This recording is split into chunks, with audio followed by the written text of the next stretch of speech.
प्रिय विद्यार्थियों नमस्कार। मैं प्राध्यापक शांतिलाल बिश्नोई आपके अपने YouTube channel SLB Hindi tricky में आप सभी का हार्दिक स्वागत करता हूं।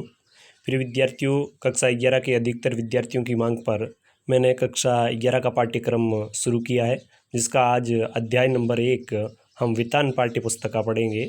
तो चलिए आज का अध्याय शुरू करते हैं।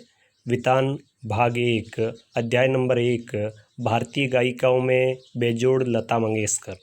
कुमार गंधर्व का लिखा हुआ पाठ गायिका लता मंगेशकर के बारे में, और कहा यह है इस पाठ में कि ये भारतीय गायिकाओं में बेजोड़ है। तो चलिए चलते हैं पाठ की तरफ। तो पाठ का शीर्षक भारतीय गायिकाओं में बेजोड़ लता मंगेशकर। बेजोड़ का मतलब होता है जिसके जोड़ का और कोई नहीं हो। इसको हम अद्वितीय कह सकते हैं, अनुपम कह सकते हैं और बेजोड़ भी कह सकते हैं। तो ऐसी गायिकाओं में है लता मंगेशकर। पाठ के लेखक है वो है कुमार गंधर्व। तो कुमार गंधर्व क्या कहते हैं कि बरसों पहले की बात है, मैं बीमार था। उस बीमारी में एक दिन मैंने सहज ही रेडियो लगाया। सहज ही मतलब यूं ही अनायास ही। अचानक एक अद्वितीय स्वर मेरे कानों में पड़ा।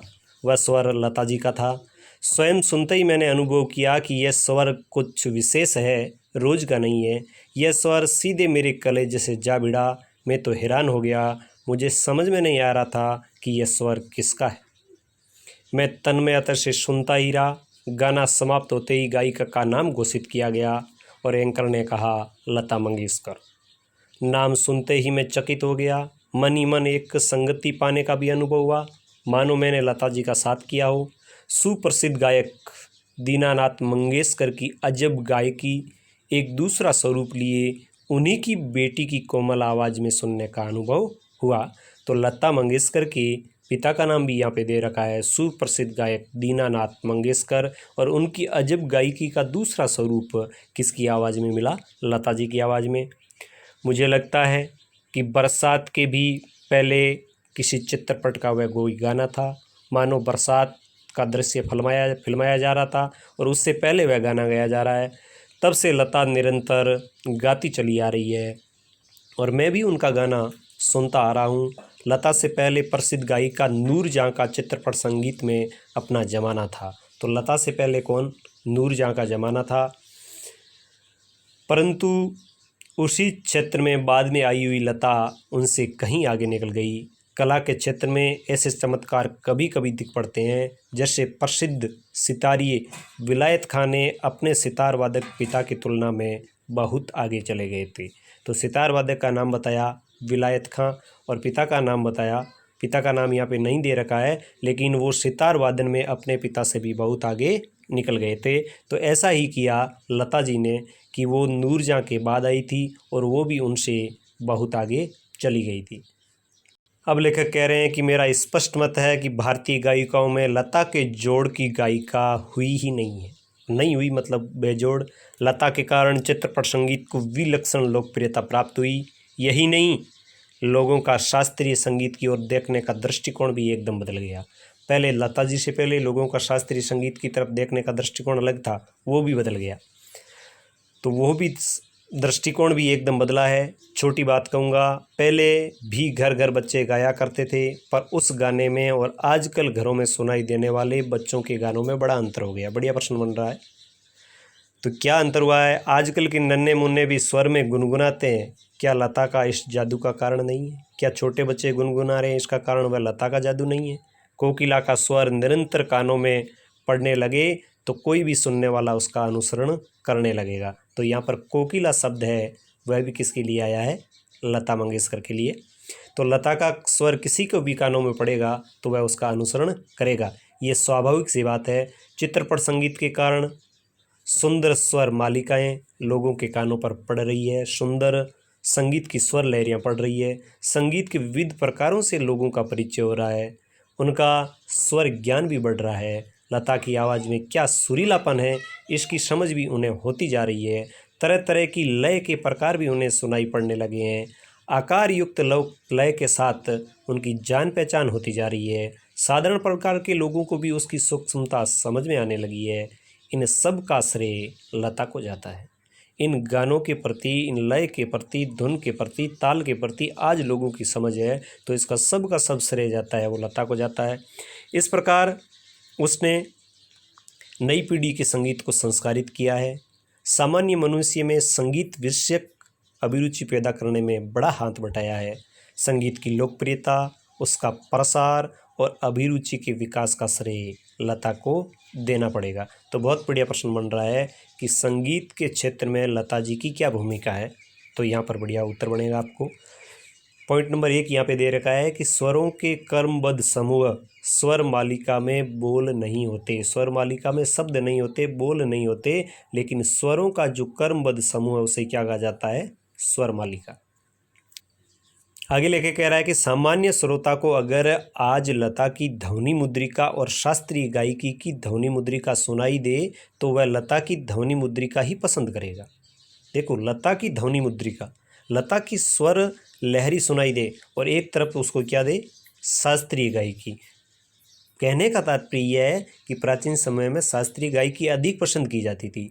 आज लता जी की ध्वनि मुद्रिका के कारण आज के संगीत पसंद किए जाते हैं। तो ये दोनों लोगों को मिले तो लोग लता की ध्वनि मुद्रिका ही पसंद करेगा।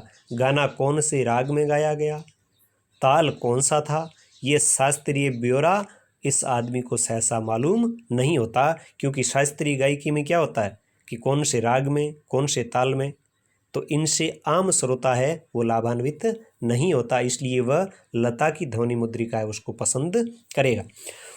उसे इसे कोई मतलब नहीं कि राग मालकोस था या राग त्रिताल था, उसे तो चाहिए वह मिठास जो उसे मस्त कर दे, जिसका अनुभव कर सके। यह स्वाभाविक है, क्योंकि जिस प्रकार मनुष्यता हो तो वह मनुष्य है। मनुष्य कब मनुष्य कहा जाता है? बहुत बढ़िया प्रश्न है कि मनुष्य कब मनुष्य कहा जाता है। यदि उसमें मनुष्यता का भाव है, मनुष्यता का गुण है तो वह मनुष्य है।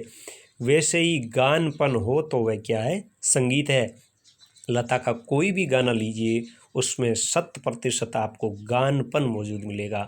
और गानपन का अर्थ है वह भाव जो श्रोता को मिठास दे, श्रोता को मस्त कर दे, श्रोता उसका अनुभव कर सके और स्वाभाविक रूप से श्रोता उस गान से जुड़ सके।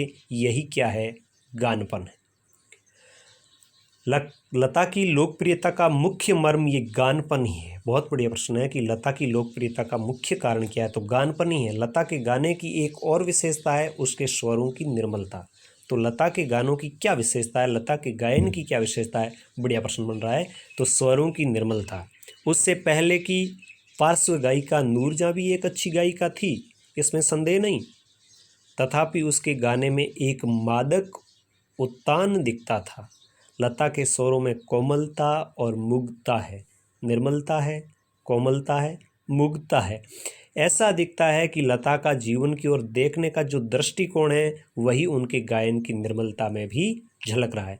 हाँ, दिग्दर्शकों ने, आलोचकों ने उनके स्वर की इस निर्मलता का जितना उपयोग कर लेना चाहिए था उतना नहीं किया है। समालोचक लोग, दिग्दर्शक लोग, उन्होंने उस स्वर की निर्मलता का जितना उपयोग कर लेना चाहिए था उतना नहीं किया। मैं स्वयं संगीत दिग्दर्शक होता तो लता को बहुत जटिल काम देता, ऐसा कहे बिना रहा नहीं जाता। मतलब इतनी काबिलियत लता जी में थी कि वो संगीत के क्षेत्र में जटिल से जटिल काम भी सुलझाने में अपने आप को सक्षम मानती थी। लता के गायन की एक और विशेषता है उसका नादमय उच्चार। नाद का अर्थ होता है गूंज, तो नादमय उच्चार है वो भी उनके गायन की एक विशेषता है। उसके गीत के किन्हीं दो शब्दों का अंतर स्वरों के आलाप द्वारा बड़ी सुंदर रीति से भरा रहता है और ऐसा प्रतीत होता है कि वे दोनों शब्द विलीन होते होते एक दूसरे में मिल जाते हैं। यह भी उनके गायन की बहुत बड़ी विशेषता है। हर पृष्ठ के अंत में कुछ नोट्स दे रखे हैं, इनको भी आप पढ़ें। स्वर लिपि क्या होती है, जिसमें गायन के कुछ निर्धारित नियमों के अंदर ही गाया बजाया जाता है, जैसे ख्याल, ध्रुपद, धमार आदि। ये शास्त्रीय गायकी के अंतर्गत आते हैं, जिनको नियमों में बांधकर या जो नियम निर्धारित किए गए उन्हीं के अंदर इनको गाना पड़ता है। भैरवी थाट का राग जिसमें र और प वर्जित है, इसमें सारे स्वर कोमल लगते हैं। यह गंभीर प्रकृति का लोकप्रिय राग है। यह 16 मात्राओं का ताल है। पॉइंट नंबर ऊपर 4 में दे रखा है। इसमें 4-4 मात्राओं के 4 विभाग होते हैं और गाने का ऐसा अंदाज जो एक आदमी को भाव विभोर कर दे, तो वो भी पॉइंट नंबर 5 में दिया हुआ है उसे क्या कहते हैं, कौन सा उसे अपन गानपन कहेंगे। मतलब वह गानपन वह होता है जो इंसान को भाव विभोर कर देता है।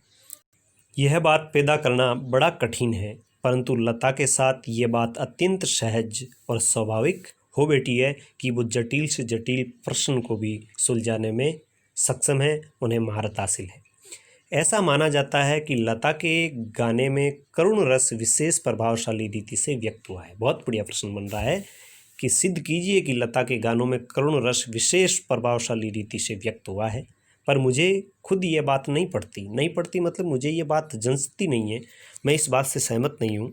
मेरा अपना मत है कि लता ने करुण रस के साथ उतना न्याय नहीं किया जितना उन्होंने इसके बजाय मुग्ध श्रृंगार की अभिव्यक्ति वाले मध्य और द्रुत लय के गाने लता ने बड़ी उत्कटता से गाए हैं। बड़ी जिसे अपन कहें कि बड़े उत्साह से, बड़ी तल्लीनता के साथ उन्होंने जितने मुग्ध श्रृंगार रस के गाने गाए हैं उतने उन्होंने करुण रस के गाने नहीं गाए। तो प्रश्न बढ़िया बन रहा है कि लेखक ने ऐसा क्यों कहा कि लता ने करुण रस के गानों के साथ न्याय नहीं किया, करुण रस के साथ न्याय नहीं किया। मेरी दृष्टि में उसके गायन में एक और कमी थी। तो लेखक ने विशेषता भी बताई है, कमी भी बताई है, तथापि ये कहना कठिन होगा कि उसमें लता का दोष कितना है और संगीत दिग्दर्शकों का दोष कितना है।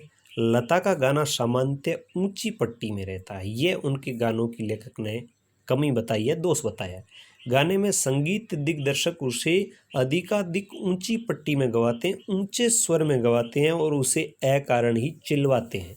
मतलब चिल्लाना, ऊंची स्वर को और अधिक ऊंचा खींचना। लेखक मानते हैं कि यहाँ उस बात की जरूरत नहीं थी, लेकिन संगीत दिग्दर्शक है वो उनसे अधिकाधिक ऊंची पट्टी में गवाते हैं और ये मुझे लगता है कि लता के गानों का एक दोष है।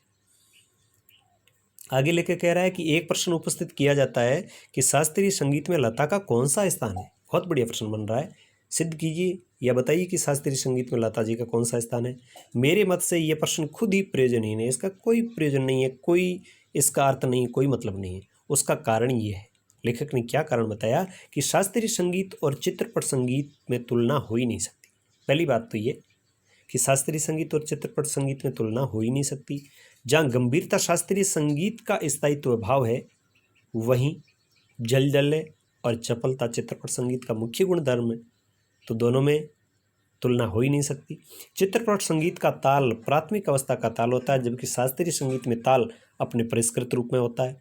चित्रपट संगीत में आधे तालों का उपयोग किया जाता है और उसकी लयकारी बिल्कुल अलग होती है, बिल्कुल आसान होती है। या गीत और आघात को ज़्यादा महत्व दिया जाता है, सुलभता और लोच को अग्रस्थान दिया जाता है, जबकि चित्रपट संगीत गाने वालों को शास्त्रीय संगीत की उत्तम जानकारी आवश्यक है। चित्रपट संगीत कोई गाने वाला है तो उसे शास्त्रीय संगीत की जानकारी होना जरूरी है और वह लता के पास निसंशय है। मतलब कोई शक नहीं है, लता के पास वह जानकारी है। 3-3.5 मिनट के गाए हुए गाने, उनमें भी वह शास्त्रीय संगीत की झलक मिल जाती है।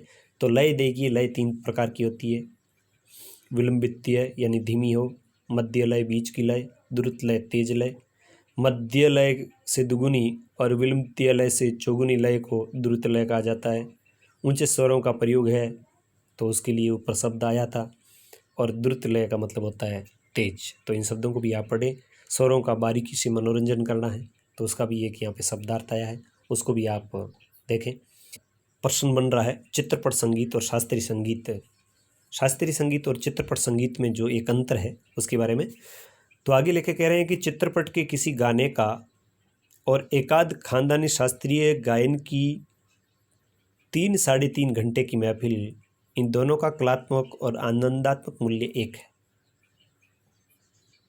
यानी वही बात, चित्रपट संगीत और एकाध खानदानी शास्त्रीय गायक की 3-3.5 घंटे की महफिल है, उन दोनों को कला की दृष्टि से देखें, मनोरंजन की दृष्टि से देखें, दोनों का मूल्य एक ही है, ऐसा मैं मानता हूँ। लेखक का मानना है किसी उत्तम लेखक का कोई विस्तृत लेख जीवन के रहस्य का विस्तृत रूप में वर्णन करता है तो वही रहस्य छोटे से अच्छे कथन, सुभाषित का या नैनी सी कहावत में सुंदरता और परिपूर्णता को प्रकट करता हुआ दृष्टिगोचर होता है। तो यहाँ पे एक लेखन का उदाहरण दिया है। उसी प्रकार 3 घंटों की रंगदार महफिल का सारा रस लता की 3 मिनट की ध्वनि मुद्रिका में आस्वादित किया जा सकता है। रंगदार महफिल शास्त्रीय संगीत की वो देखो और भले ही लता का 3 मिनट का कोई गाना सुनो, उसमें वह संपूर्ण रस आपको मिल जाएगा। उसका एक एक गाना एक संपूर्ण कलाकृति होता है। लता का गाना एक एक गाना स्वर, लय, शब्दार्थ का वह त्रिवेणी संगम होता है और महफिल की बेहोशी उसमें समाई रहती है। वैसे देखा जाए तो शास्त्रीय संगीत क्या, चित्रपट संगीत क्या, अंत में रसिक को आनंद देने की सामर्थ्य किस गाने में है या सामर्थ्य किस गाने में कितना है, इस पर उसका महत्व ठहराना उचित है। तो लेखक ने यहाँ स्पष्ट कर दिया है कि चाहे शास्त्रीय संगीत हो चाहे चित्रपट संगीत हो, उस संगीत की सार्थकता इस बात में है कि वह रसिक को कितना आनंद देने में समर्थ है, इस बात से उसका महत्व ठहरता है। मैं तो कहूँगा शास्त्रीय संगीत भी रंजक न हो तो बिल्कुल ही नीरस ठहरेगा। जो आकर्षित नहीं करे, अनाकर्षक प्रतीत होता है, उसमें कुछ कमी सी प्रतीत होते हैं। गाने में जो गानपन प्राप्त होता है वह केवल शास्त्रीय बैठक के पक्केपन की वजह से, ताल सुर के निर्दोष ज्ञान के कारण नहीं, गाने की सारी मिठास, सारी ताकत उसकी रंजकता में होती है। तो गाने की मिठास है वह रंजकता पर अवलंबित रहती है, उस पर निर्भर होती है। रंजकता का मर्म रसिक वर्ग के समक्ष कैसे प्रस्तुत किया जाए, किस रीति से उसकी बैठक बिठाई जाए और श्रोता से कैसे सुसंवाद साधा जाए, इसमें समाविष्ट है। किसी मनुष्य का अस्थिपंजर और एक प्रतिभाशाली कलाकार द्वारा उसी मनुष्य का तेल चित्र, इन दोनों में जो अंतर होगा, अस्थिपंजर और एक बनाया हुआ तेल चित्र, इन दोनों में जो अंतर होगा वही गायन के शास्त्रीय गायन और उसके स्वरों द्वारा की गई सुसंगत अभिव्यक्ति में होगा। तो बहुत बढ़िया प्रश्न बना। संगीत के क्षेत्र में लता का स्थान अव्वल दर्जे की खानदानी गायक के समान ही मानना पड़ेगा। तो बहुत बढ़िया प्रश्न है, लेखक ने खुद स्पष्ट कर दिया है। क्या लता 3 घंटों की महफिल जमा सकती है? ऐसा संशय व्यक्त करने वालों से मुझे भी एक प्रश्न पूछना है। क्या कोई पहली श्रेणी का गायक 3 मिनट की अवधि में चित्रपट का कोई गाना इतनी कुशलता और रसोत्कटता से गा सकेगा? नहीं। यही उस प्रश्न का उत्तर उन्हें देना पड़ेगा। खानदानी गवैयों का ऐसा भी दावा है कि चित्रपट संगीत के कारण लोगों की अभिरुचि बिगड़ गई। चित्रपट संगीत ने लोगों के कान बिगाड़ दिए, ऐसा भी आरोप लगता है। तो इस प्रश्न का उत्तर भी आपको लिखना पड़े तो बहुत रोचक उत्तर बनेगा कि लेखक ने ऐसा क्यों कहा कि कुछ लोग कहते हैं कि चित्रपट संगीत ने लोगों के कान बिगाड़ दिए, पर मैं समझता हूं कि चित्रपट संगीत ने लोगों के कान खराब नहीं किए, उल्टे सुधार दिए। ये विचार पहले ही व्यक्त किए हैं और उनकी पुनरुक्ति यहाँ पर मैं नहीं करूँगा। लेखक ने पहले ही चित्रपट संगीत का महत्व है वो बता दिया है, तो उस महत्व को हम सामने रखकर यह सिद्ध कर सकते हैं कि चित्रपट संगीत ने लोगों के कान बिगाड़े नहीं हैं, बल्कि उल्टे क्या कर दिए, सुधार दिए। सच बात तो यह है कि हमारे शास्त्रीय गायक बड़ी आत्मसंतुष्ट वृत्ति के हैं। संगीत के क्षेत्र में उन्होंने अपनी हुक्मशाही स्थापित कर रखी है, मतलब अपना एक स्थान बनाए रखना और अपने से आगे किसी को नहीं बढ़ने देना। शास्त्र शुद्धता के कर्म कांडों को उन्होंने आवश्यकता से अधिक महत्व दे रखा है। तो शास्त्रीय संगीत की किस प्रकार लेखक ने आलोचना की, तो यहाँ पे बढ़िया उत्तर बन रहा है। मगर चित्रपट संगीत द्वारा लोगों की अभिजातीय संगीत से जान पहचान होने लगी है। उनकी चिकित्सक और चौकस वृत्ति अब बढ़ती जा रही है। केवल शास्त्र शुद्ध और नीरस गाना उन्हें नहीं गाना चाहिए, उन्हें सुरीला और भावपूर्ण गाना गाना चाहिए, और ये क्रांति चित्रपट ही लाया है। तो बहुत बढ़िया प्रश्न है कि संगीत के क्षेत्र में चित्रपट संगीत है वो कौन सी क्रांति लेकर आया। चित्रपट संगीत समाज की संगीत विषयक अभिरुचि में प्रभावशाली मोड़ लाया है। चित्रपट संगीत की लचकदारी उसका एक और सामर्थ्य है, ऐसा मुझे लगता है। उस संगीत की मान्यताएं, मर्यादाएं, झंझटें सब कुछ निराली है। चित्रपट संगीत का तंत्र ही अलग है, या नवनिर्मित की बहुत गुंजाइश है। यहाँ पे जो भी आता है वो नया नया बनता है। जैसा शास्त्रीय रागदारी का चित्रपट संगीत दिग्दर्शकों ने उपयोग किया है, उसी प्रकार राजस्थानी, पंजाबी, बंगाली, इन प्रदेशों के लोकगीतों के भंडारों को भी उन्होंने खूब लूटा है। ये हमारे ध्यान में आना चाहिए। धूप का कौतुक रखने वाले पंजाबी लोकगीत, रुक्ष और निर्जल जल का अभाव। निर्जल राजस्थान में पर्जन्य की याद दिलाने वाले गीत, पहाड़ों की घाटियों और खोरों में प्रतिध्वनित होने वाले पहाड़ी गीत, ऋतु चमक चक्र समझाने वाले और खेती के विविध कामों का हिसाब लेने वाले कृषि गीत, ब्रजभूमि में समाविष्ट सहज मधुर गीतों का अतिशय मार्मिक और रसानुकूल उपयोग चित्रपट संगीत के क्षेत्र में प्रभावी संगीत दिग्दर्शकों ने किया है। तो ये चित्रपट संगीत की बहुत बढ़िया विशेषता है और आगे भी करते रहेंगे। थोड़े में कहूँ तो संगीत का क्षेत्र ही विस्तीर्ण है। तो शब्द देखिए विस्तीर्ण, इसका बहुत बढ़िया शब्द है ये। कई बार विलोम पूछा जाता है, तो विस्तीर्ण का विलोम होता है प्रिय विद्यार्थियों संकीर्ण। विस्तीर्ण का ठीक उल्टा होता है संकीर्ण। अब तक अलक्षित, असंशोधित, अदृष्टिपूर्व ऐसा खूब बड़ा प्रांत है, तथापि बड़े जोश से इसकी खोज और उपयोग चित्रपट के लोग करते चले आ रहे हैं। फलस्वरूप चित्रपट संगीत दिनों दिन अधिकाधिक विकसित होता जा रहा है। ऐसे इस चित्रपट संगीत क्षेत्र की लता अनभिषिक्त सम्राज्ञी है, यानी जिसका जोड़ का कोई न हो, जिसकी बराबरी का कोई नहीं हो, ऐसी एक सम्राज्ञी है। और भी कई पार्श्व गायिकाएं हैं, पर लता की लोकप्रियता इन सभी में कहीं अधिक है। उसकी लोकप्रियता के शिखर का स्थान अव्वल है। बीते अनेक वर्षों से वह गाती आ रही है, फिर भी उसकी लोकप्रियता है वो अबाधित है। लगभग आधी शताब्दी तक जन जन पर सतत प्रभुत्व रखना आसान नहीं है। ज़्यादा क्या कहूँ, एक राग भी हमेशा टिका नहीं रहता। भारत के कोने कोने में लता का गाना जा पहुँचे, यही नहीं प्रदेश में भी उसका गाना सुनकर लोग पागल हो उठे हैं। यह क्या चमत्कार नहीं है? मतलब चमत्कार है, और ये चमत्कार हम प्रत्यक्ष अपनी आंखों से देख रहे हैं। ऐसा कलाकार शताब्दियों में शायद एक ही पैदा होता है। ऐसा कलाकार आज हम सब के बीच में है। उसे अपनी आंखों के सामने घूमता फिरता हम देख पा रहे हैं।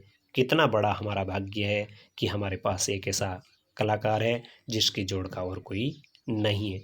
तो पर्जन्य शब्द ऊपर आया था, उसका अर्थ था बादल, और एक शब्द लता जी के लिए आया था कि वह आज संगीत के क्षेत्र की अनभिषिक्त सम्राज्ञी है। इसका मतलब ये था कि वह बेताज बादशाह है। तो प्रश्न ये भी बनता है कि लता संगीत के क्षेत्र की बेताज बादशाह है या सम्राज्ञी है? बेताज सम्राज्ञी है, इस बात को सिद्ध कीजिए, तो हम लता के गानों की विशेषता लग कर ये सिद्ध करेंगे। तो प्रिय विद्यार्थियों, ये आज का पाठ था। उम्मीद करता हूँ आपको पाठ पसंद आया होगा। कमेंट बॉक्स में अपनी राय जरूर दें, और जो भी अभ्यर्थी पटवार, रीट अध्यापक प्रथम श्रेणी, द्वितीय श्रेणी और तृतीय श्रेणी अध्यापक भर्ती की परीक्षा की तैयारी कर रहे हैं, उनके लिए भी मेरा चैनल बहुत उपयोगी सिद्ध हो सकता है, जहाँ मैं उनके लिए लाऊंगा व्याकरण की कक्षाएं, हिंदी साहित्य की कक्षाएं और काव्य शास्त्र की कक्षाएं। तो अपने ऐसे विद्यार्थी मित्रों तक, ऐसे आपके सहयोगियों तक मेरे चैनल के लिंक को पहुंचाएं और उनको इस चैनल का सदस्य बनाएं। धन्यवाद।